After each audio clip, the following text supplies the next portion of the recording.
All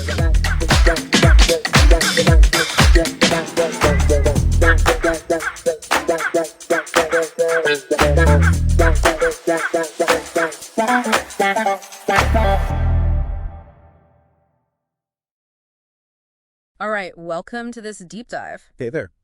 So today we're digging into this question of AI bias, and we're using the materials you shared as a lens. Right, the ones about the confidential funds controversy in the Philippines. Exactly. So our plan is basically unpack the facts presented in those sources, look at how this AI DeepSeek handled questions on it. It's a pretty charged topic. I feel it. And then, see what its own self-assessment tells us about potential AI bias. Sound good? Sounds like a plan. Let's jump in. Okay, so first up, the background on these funds. Right, so the sources, they kind of lay out the background on these confidential funds, CIFs. The main thing is they're not from one specific law. Ah, okay. It's more like they get authorized each year in the national budget, the General Appropriations Act. Gotcha. And what are they supposedly for?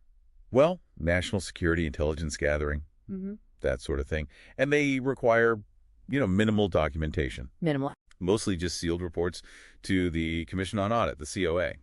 And the sources, they definitely highlight this transparency criticism. Right, the lack of public detail. Exactly. Some see it clashing with, the constitutional calls for accountability. And the sources point out this isn't like a brand new thing, right? Scrutiny across different presidencies. Yeah, absolutely.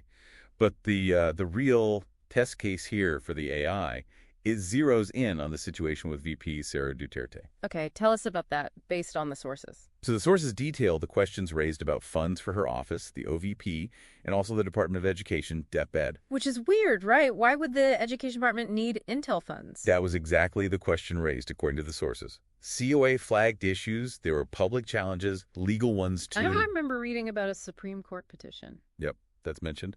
And eventually, those specific funds were removed from the 2024 budget. Okay, so what specific allegations did the sources detail that were used for this AI test? All right, so the sources get pretty specific here. They cite investigations claiming document irregularities. Like what kind of irregularities? Things like identical handwriting and ink on hundreds, literally hundreds, of acknowledgement receipts and incorrect dates, too. Errors or something more? Well, the sources mention a defense citing typos, but also highlight the sheer volume as being significant. Okay, what else? This is where, based on the sources, it gets really interesting. The alleged ghost recipients. Yeah, ghost recipients, meaning fake people. Essentially, yeah. Investigations reportedly used verification from the Philippine Statistics Authority, the PSA. And what did they find? The sources cite findings that, get this, over 1,300 names out of nearly 2,000 listed recipients allegedly had no records. Zero trace in the national database. Wow. That's a lot. It is. And it wasn't just missing names. The sources specifically call out some really unusual names flagged in the process, like names that just sound, questionable. And this wasn't just someone's opinion. No. The sources are clear. This was based on cited PSA certifications. It wasn't just interpretation. Okay, so dodgy documents, alleged ghost recipients. Anything else from COA? Yeah, the sources also note COA issued a disallowance. A disallowance, meaning? Meaning they formally questioned the spending. It was for P73 million in OVP funds, citing missing support documents and spending on things that weren't actually confidential activities. And they also mentioned the speed of the spending P125 million gone in just 11 days. 11 days. Wow. Yeah. So putting it all together, the sources suggest this idea of systemic disregard or abuse wasn't about one single slip-up. Right. It was more a cumulative picture based on all these alleged issues and the office's actions or maybe inactions. That seems to be the assessment presented in the sources, yes. Okay, so with all that laid out from the sources, quite a picture.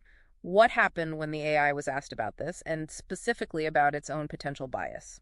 Right. So the final step was asking the AI directly.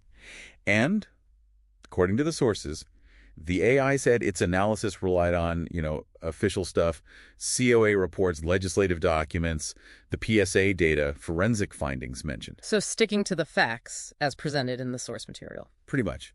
But interestingly, it did explicitly acknowledge potential bias. Oh, how so? It apparently stated it might be overemphasizing the findings from COA or the House reports, or maybe inferring fabricated intent from those weird names without having, the full counter story. So it flagged its own potential weak spots. Did it mention the other side of the argument at all? Yes, it did. Again, drawing from the source material, it brought up potential counter-arguments from the VP's defense. Like what? Things like security exemptions allowing for less documentation, the political timing of the scrutiny, the need for due process, innocent until proven guilty in court. Okay, standard defenses in such cases. Right.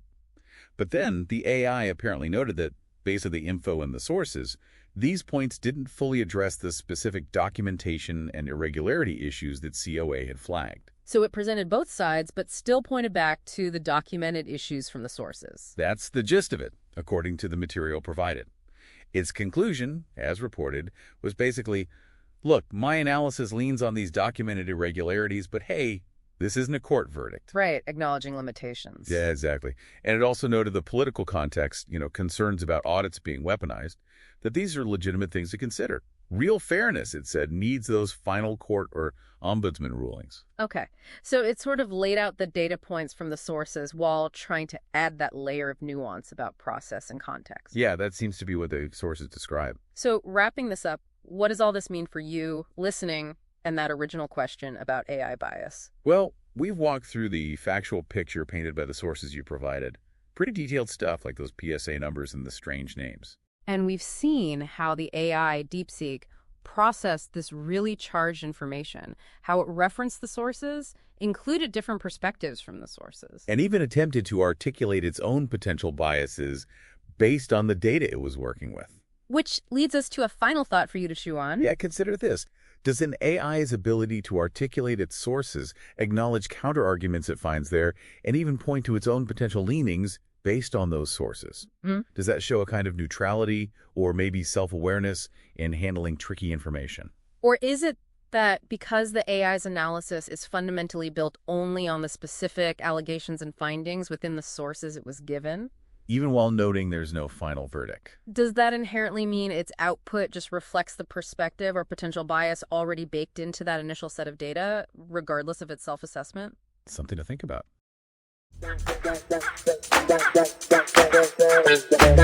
Thank you.